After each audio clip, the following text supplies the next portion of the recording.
You're listening to the Cyberwire Network, powered by N2K.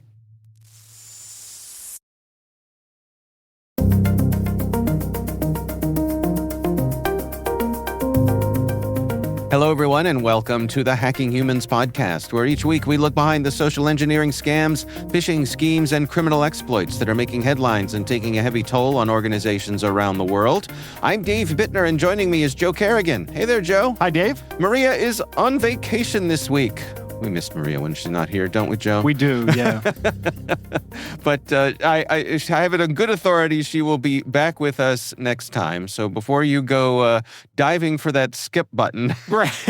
Joe and I are doing it old school like we used to. That's right. PM, pre-Maria. Yes. That's the acronym now, or the initialism? It's PM? I don't know. Okay. BM, it's better than BM, right? Right, yeah. Okay. All right. We don't have any follow-up this week, do we? I don't think so. We do have something to talk about next week, though. But, Maria needs to be here for that. Oh, all right. Fair enough. All right. Well, I'll tell you what. Let's take a quick break to hear from our sponsors, and when we come back, we will dive into our stories.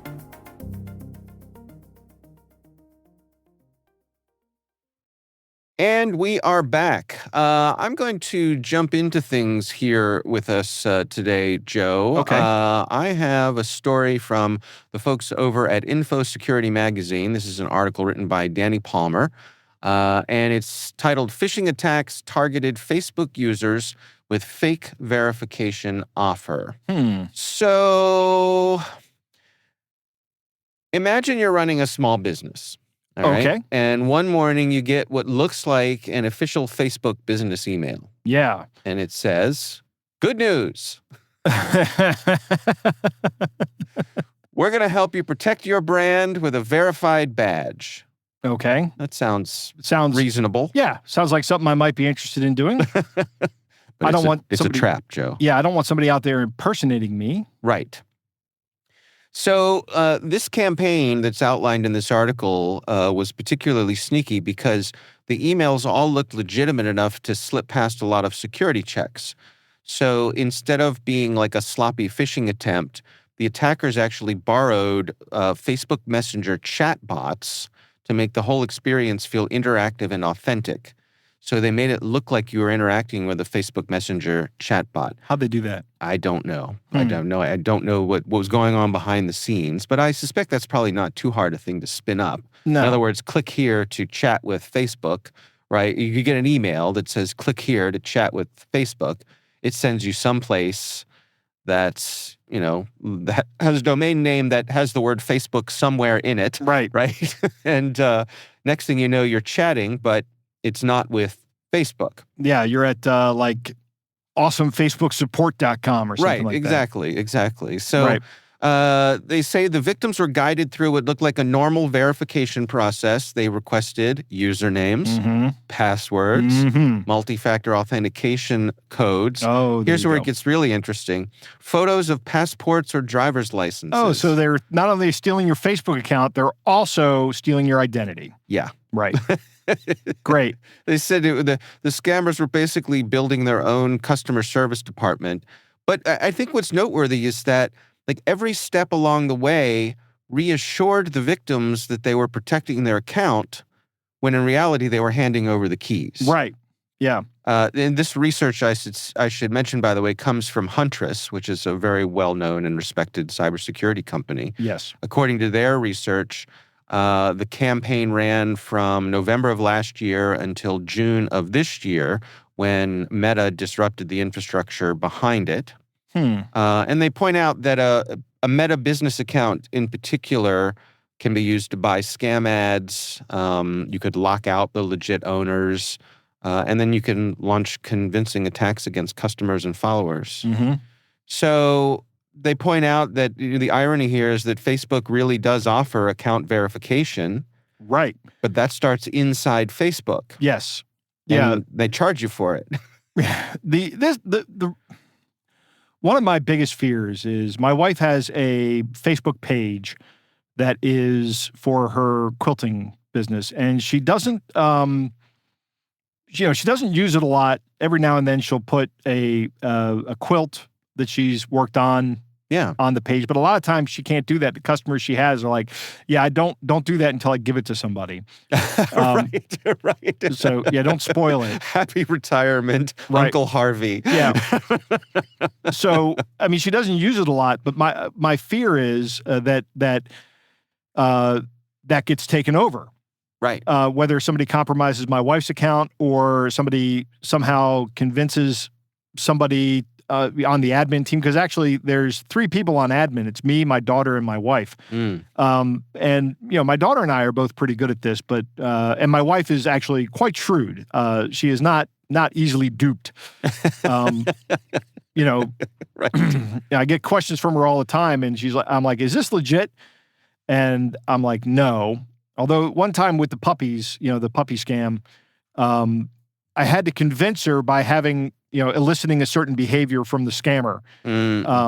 But she's like, yeah, you're right. This is a scammer. I'm like, because if we offer to go, I told the story a couple of weeks ago. I remember, yeah. It was up in Pennsylvania, Philadelphia, which is not far from where we live. And, no, but still, couple hours. Right. But we said, hey, we're willing to come up and meet the puppies.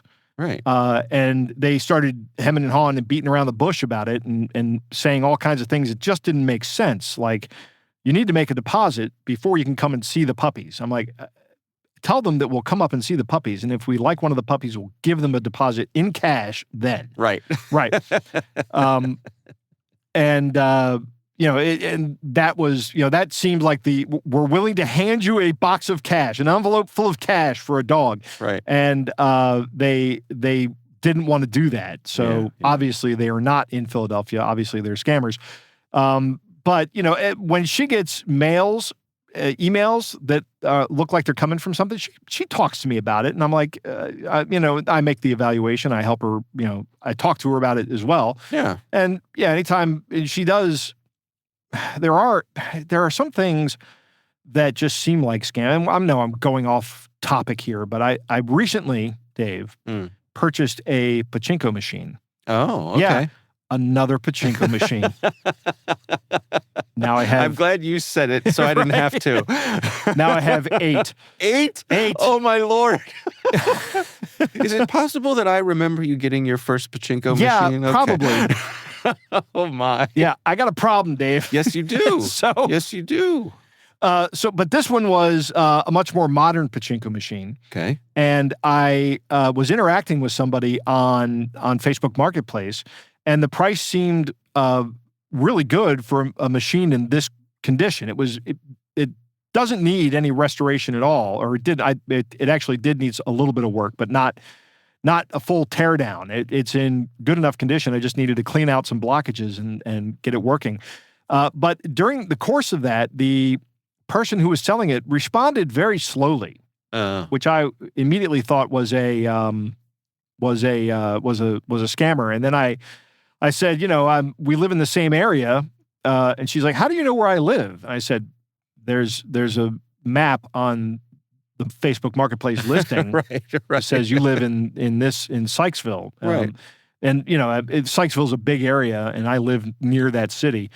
And eventually we established, I said, so when we meet, I will bring cash and you bring the pachinko machine. And she said, how about we meet at this place? And it's a place right by my house. And I said, okay, maybe this isn't a scam. So I pull up, and sure enough, it was a legitimate deal.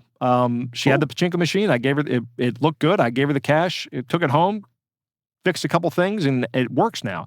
It is very, very loud, though. It is not like... Is there any other kind of pachinko machine? Yeah.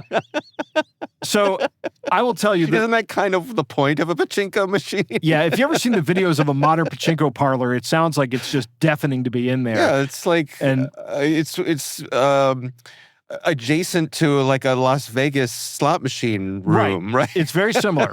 Yeah, it's the Japanese version of a slot machine combined with kind of like a pinball machine. And I love these machines, but this is not the typical kind of machine I buy. I really like the older ones that are all mechanical. Okay. I think those are just beautiful works of art and Japanese engineering, which is amazing that these things still work like 40 years later. Anyway, this is not pachinko talk. This one kind of looked like a scam, so I had my guard up. Mm-hmm. That was the point. Yeah. So yeah, I mean, I expect nothing but scams from Facebook. Yeah. So I don't know. Maybe this is not something will work on me, but my fear is that my wife loses control of that quilting account. Yeah. No, I don't. I think that's not an unreasonable fear. Right. And good for her that she has you and that you have each other to bounce these things off of. Right. So we always talk about that. Yeah. Stop and talk to somebody. That is a great way to recognize that something is a scam. Yeah, absolutely. So again, this article says that Facebook does offer business verification, but it is a paid service. So if you suddenly get an email that promises to do it for free, probably a cue to start asking questions instead of clicking links. Right. By the way, just that's the end of that story. But this is a podcast, so there are no visuals. But I have to tell you, Joe, about a Facebook ad scam that I saw that just cracked me up. Cracked you up. Okay, good. I laughed out loud, and I could think to myself, this can't be real. This can't be real. Do tell. The ad was for bubble juice.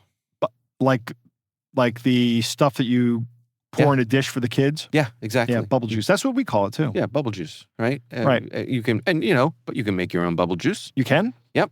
My wife has a bubble machine that she puts on our back deck, and when people walk by the pathway near our house, sometimes she'll fire up the bubble machine, and people are delighted to have, who doesn't love bubbles? Nobody. Psychopaths, Dave. That's who. That's right. That's right. So you can make bubble juice at home. You can make your own formula. I'll just give everyone who is out there blowing bubbles a little tip. A couple drops of glycerin in your bubble juice, and your bubbles will last a lot longer. Yes. Anyway, this ad was for bubble juice. Now, how could you possibly make a fake ad about bubble juice? That's what I'm wondering. Because generally we just go to like Five Below and buy the gallon-sized jug of bubble juice. Exactly. And it's just soapy water. Plan on the kids spilling it everywhere. Right. It's soapy water. That's all it is. So this ad had kids blowing bubbles, and when the bubbles came out, the bubbles formed shapes. Like animals and clowns and just you name it. Anything that a kid would want to play with, they were blowing bubbles out of just the regular way you blow a bubble. It's right? like SpongeBob. Yeah, exactly. You got the little plastic wand, but out from the other side of the wand was coming SpongeBob or Bubble Buddy. Yeah. You got to bring it around town. And that was what this ad was for. Was this special, like quantum bubbles or something? Like there was some gobbledygook explanation for why these bubbles were capable of doing this. But that is amazing. Yeah, I just sat there with my jaw hanging, going, "This can't be real. This can't be real." And yet, I think it was. I don't know. It might have been a prank or a joke or satire. We can't tell anymore, Joe. That's the thing. We can't tell. The AI-generated video of these kids blowing bubbles with shapes was so good. We can't tell anymore. You couldn't tell. No. No. I know way too much about this because when I was a kid, there was a guy, I watched some show where this guy was like a bubble expert. Oh, yeah, I remember. Yeah, he was on That's Incredible sometimes. Maybe that's what it was, yeah. Are you talking about, I don't want to ruin it. Go ahead. He said he could blow a square bubble. Yes. Or create a cube bubble. Yes. And he did it. He did it. But the way he did it was he put a bunch of bubbles together. So if you notice when two bubbles join, they'll make a flat surface. Right. So he would put 6 bubbles together in the right configuration such that there was a cubic bubble in the center. Yeah. And it's really just the 6 flat surfaces of the joining bubbles. And then because it was the 80s, he would take a drag off his cigarette. Right. I remember that. Yes. And take a straw that he soaked in bubble juice and put it in there and then blow smoke into that bubble so you could see it. Yeah. That is the closest thing to a shaped bubble I'd ever see. And one of the things, when he would talk, he would talk about how bubbles have to be spherical because there's no other choice for it. Right. They have to be spheres because of how the physics works around it. Sure. And he says, but if you know when they join, you see that they have a flat side. So he leveraged that. I always thought, like, what a unique bar trick, right? Right. Can you imagine this guy going into a bar and just betting? I bet you I can make a square bubble. Yeah. So this guy never paid for a beer. Yeah. But also, probably didn't attract the ladies very much. Yeah, at that's the bar. not something. That's like me and my magic tricks. You know? Hey, look at this. Hey, is that Pick a quarter card. behind your ear? Pick a card, any card. Get away from me, you weirdo. Right, exactly.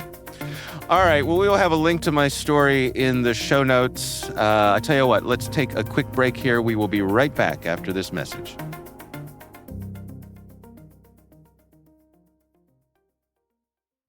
And we are back. Joe, what do you got for us? I got two stories today, Dave, because they're both kind of short. Okay. My first story actually comes out of WRAL News, and we're not going to put a link to that story in the show notes because it's kind of localized. Okay. And it has some information that is not germane to the global audience. But if you just go to WRAL and look for the scam heat map, that's the story, is that in May, the Better Business Bureau, the BBB, brought back their scam tracker feature, or on their scam tracker feature, they brought back the heat map. Huh. So you can click on the link in this story, and we'll put the link to this in the show notes, the heat map from the Better Business Bureau. And this is a map of it's a data analysis or data visualization tool for all the data that gets reported to the Better Business Bureau. So this is only their data. It doesn't represent all the data in crimes, but assuming or in scams, but assuming that it's a representative sample, which is a big assumption. That assumption is doing a lot of heavy lifting here. Right. I'm looking at this right now, and I'm wondering what the heck's going on in Kentucky. Yeah, Kentucky has an incident rate of 0.2 per 1,000 residents. Yeah. Which is not the highest. I think the highest on the 90-day timeline is Idaho, which has 0.23. Okay. But Kentucky, you can click on a state, which is really cool. So let's pick on Kentucky some more. All right. But you can see that it's number 8 in the ranking of 51 reporting locations here. They have a total of 904 reports for the last 90 days, totaling $1.3 million in losses. Wow. Which means that per 1,000 residents, that state has lost $284 to scams. Huh. I mean, interesting way to look at the data. I don't know how helpful this is. The story from WRAL says now people in states can track how they're doing over time, and I'm like, not really with this tool. It's an interesting snapshot for looking at like last 12 months, last 90 days, last 30 days. Yeah. And then it has all time. The all time data is kind of interesting because it changes the kind of scam that has been popular. Like the number one scam in Kentucky in all time was debt collection scams. Huh. But if you come down to like the last 90 days, that's going to switch to online purchases, which generally tends to be, in my cursory exploration of this tool, the number one scam across the board recently. So I don't know what's caused debt collection to drop as a scam. Probably some people not answering their phones. Right, people not answering their phones. Right. Well, and also I'd say online purchase as a category is a pretty big umbrella. Right. And that's probably only gone up I guarantee you that's only gone up in the past 10, 15 years. And I don't know how long this data goes back for. Yeah. Anyway, cool tool. Check it out. Yeah, that's fun. We'll put a link in the show notes. The other story I have today comes from Interpol, which has an amazing story. They have made over 5,800 arrests and seized $293 million in a global fraud bust. And this comes from Lyon, France. And how's my French? Not good. No. Okay. So Interpol got together with 97 participating countries, which is a huge international effort. And they have arrested 5,811 people and seized this $293 million in illicit assets. And they called this Operation First Light, and it ran from January of this year to late April of this year. And they were focusing on combating social engineering scams and the associated money laundering that goes on around it. Mm-hmm. So the way this worked was they did an initial period of intelligence collection and getting information together and talking with each other. Participating countries took 3 months of operational activities, and they were proactively going against high value targets. So they knew who they were going after. They prioritized the big offenders. They used Interpol's Global Rapid Intervention of Payments, or IGRIP, Okay. which means, I'm butchering that acronym, but it's a stop payment mechanism that facilitates the swift blocking of illicit financial flows, which is, and they say here that it can block both fiat and virtual currencies. Okay.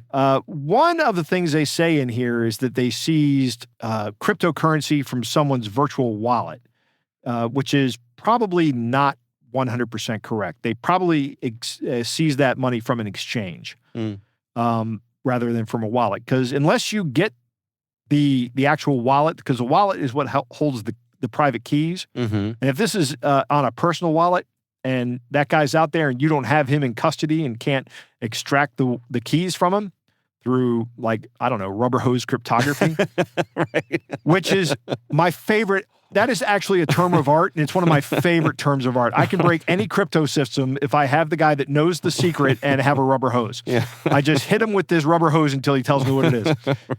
Yeah, and they analyzed this. These numbers are impressive. They analyzed over 150,000 cases. They seized the assets from 31,000 bank accounts. There were 31 bank accounts that were blocked, rather.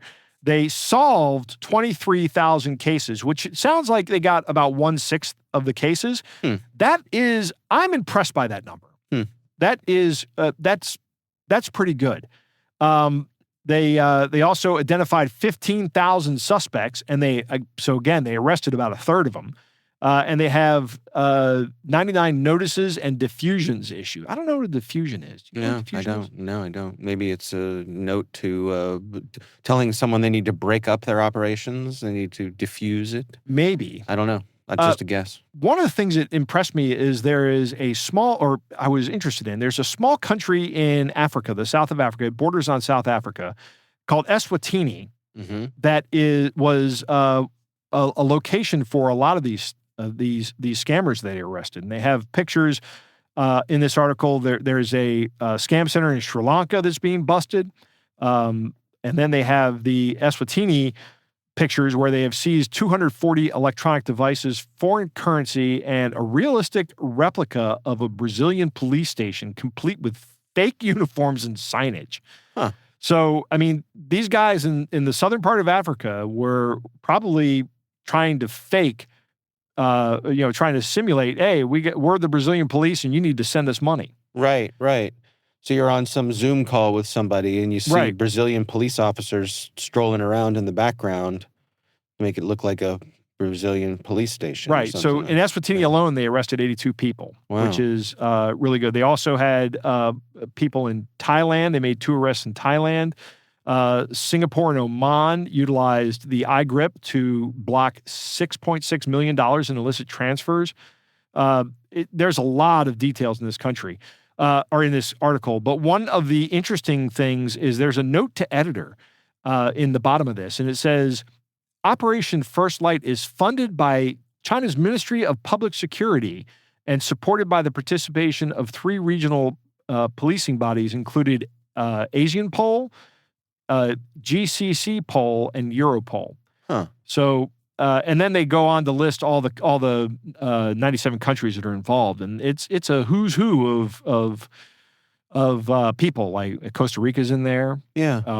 The United States is also one of the participants in this. Yeah. Vietnam, Zimbabwe, Zambia, a lot of countries in Africa, a lot of countries in Europe. I mean, it's interesting list. Yeah, it is. And interesting that China took the lead here in funding it. Yeah, well, China's been taking the lead on a lot of this stuff, and good for them. I'm happy to see that. They have, and one of the reasons they're taking the lead on it is because their people are getting hurt by these scam centers. Yeah, and that doesn't reflect well on the government. And I'm glad to see this kind of a bust. I'm glad to see that 5,800 of these people are going to get arrested. And you know what happened to those scam center operators that were extradited to China? Yeah, a lot of them. Yeah. They won't be scamming anybody ever again. No, let's just say that. No. I guess the one thing that I always wonder about with these sorts of things, because like you, I look at this and I think this is great. There's all these numbers are big, and they've gotten a lot of money and a lot of people, and they've shut down things. But it's hard to know what to compare it against, right? Like how big a chunk of the global market are they actually shutting down? How much do the other operators take note of this? Yeah, and maybe change their ways or decide to get into a different business. Go legit. Yeah, I just don't know the answer to that. Yeah, and I don't think anybody does. Right. And I think that's part of the problem. I hope it makes a big difference. But I guarantee you this $293 million of illicit assets they seized, that is a small fraction of what these people have taken. Yeah. These people have probably taken billions. Yeah. I mean, there's 15,000 of them. Yeah. Well, I think they should create a grant program for podcasts that help prevent scams. I agree with you, 100%, Dave. Take some of that acquired, those ill-gotten gains. You know what? We'll just take 1/10 of it. We don't want much. No, we're not greedy. We'll just take $29 million. Sure, we'll put it to good use. Yeah. Say the Joe, Dave, and Maria Institute for Scam Fighting. Right. Be like our Hall of Justice. Yeah, that's right. We'll build a Hall of Justice, Dave. That's right. Love it. All right. We will have links to Joe's stories in the show notes. And of course, we'd love to hear from you. If there's something you'd like us to consider for the show, please do email us. It's hackinghumans@n2k.com. All right, Joe, it is time for our catch of the day.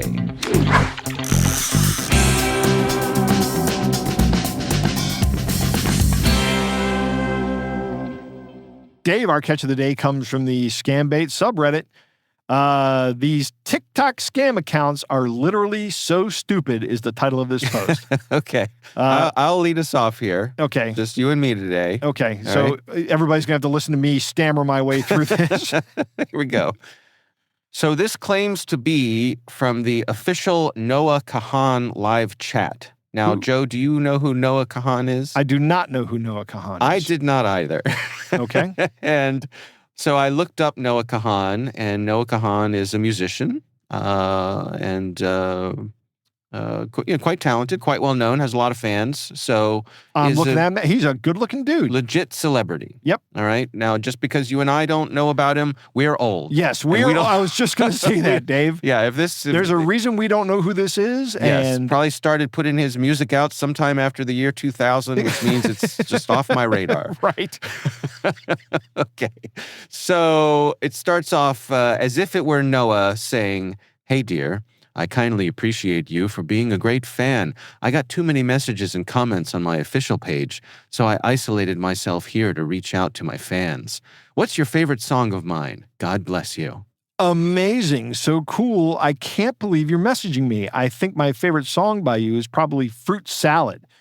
I'm going to guess that's not one of his songs. So I looked it up. Uh-huh. He does not have a song called Fruit Salad. Okay. And what do you think of when you hear the song Fruit Salad, Joe? The Wiggles? Is it the Wiggles? No, I don't. We were never Wiggles fans in our house. Oh, you're so lucky, Joe. Yeah. Because when I hear Fruit Salad in a song, Fruit Salad, Yummy, yummy. Does that mean anything to you? No. Oh. No, I'm fortunate. Oh, you're so lucky to not have That's the one it. Australian show that didn't make it into my house. If Maria were here, she'd be... Yeah, okay. Give me a Bluey song. I'll sing it. Okay. So Noah goes on. How's the family? I hope all is well. I really want to appreciate you because without you, my fans, I won't be where I am today. Thank you once more. I'm groovy and glad to be a big fan of yours. Do you like the song Fruit Salad? What's your favorite song that you've written? Thank you so much. That really means a lot.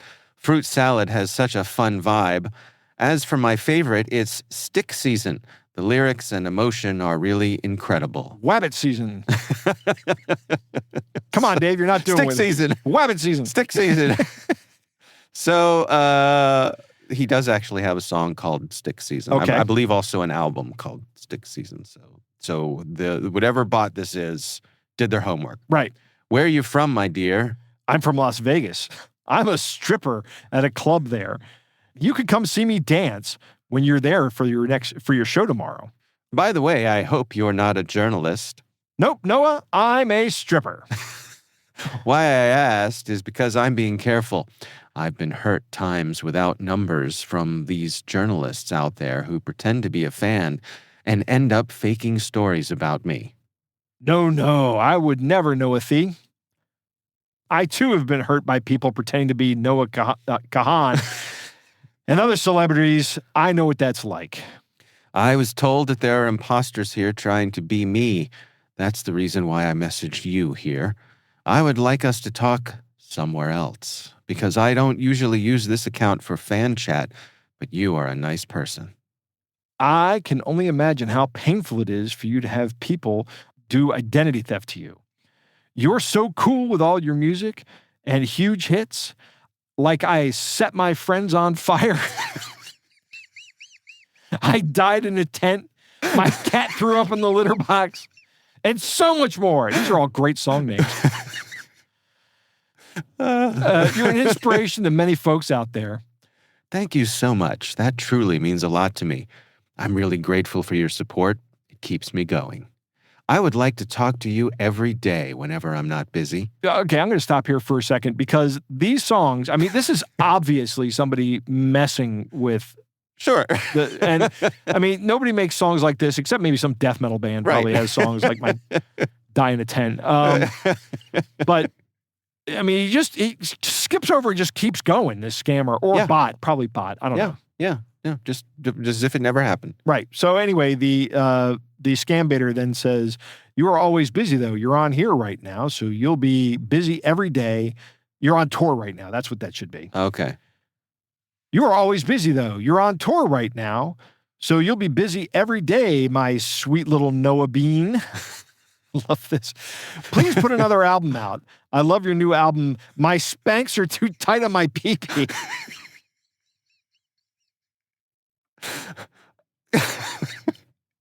I'd love for us to chat on Zangi so we can have private conversations there. Do you have Zangi? I don't know what that is. I need you to prove you're really Noah first. I'll do that over there. I'm not used to chatting on TikTok, and I don't want my manager to know that I'm communicating with a fan on TikTok. I do not have access to that app. I just looked. I have a flip phone, so I only have TikTok. I don't think TikTok is on flip phones. All right, we'll wrap it up there. Yeah. So, I mean, there's obvious stuff here that we call out, which is trying to move someone to another platform. Right. Impersonating a celebrity. Yep. Flattering the victim, trying to move them to another platform. And the flattering in these things always starts surprisingly early. Right. You know? Right. Right. It starts, hey, dear, the very first two words, I kindly appreciate you for being a great fan. And it's, I mean, Yeah, but it's hilarious and I guess demonstrative how it doesn't matter what the scam baiter says. Right. I love your new album. My spanks are too tight on my pee-pee. Right, and the guy just keeps going. Yeah, which again means it's either a bot or just someone who I'm guessing has 20 of these windows open. Right. Doesn't have time. And they're just copying and pasting responses in. Right.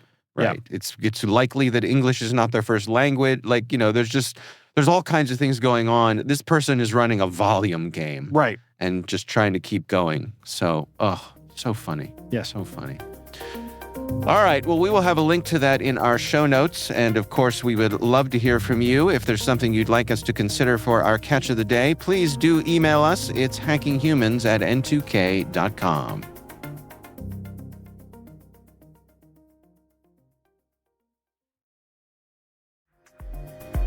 And that is our show, brought to you by N2K Cyberwire.